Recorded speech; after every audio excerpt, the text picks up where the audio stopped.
Bajaj Avenger 220। और जो golden colour था,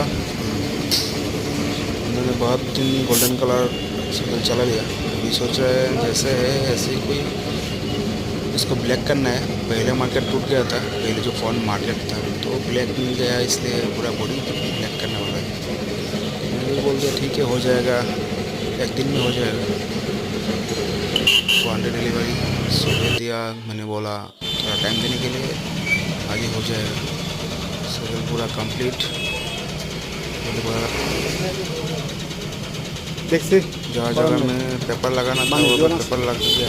इसके बाद पूरा शाइनिंग ब्लैक है, पूरा शाइनिंग ब्लैक हो गया। उसका गोल्डन कलर जो है, गोल्डन कलर पूरा ढक गया।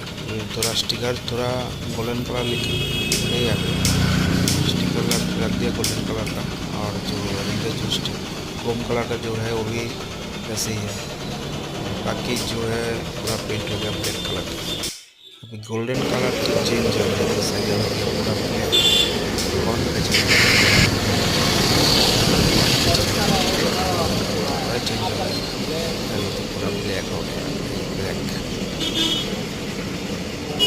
ठीक है, कस्टमर भी हैप्पी, हमारा भी काम खत्म हो गया। 3:15 বেজে দিতে হবে, 10-15 মিনিট বউ, আর 10-15 মিনিট বউ বলে থাকে।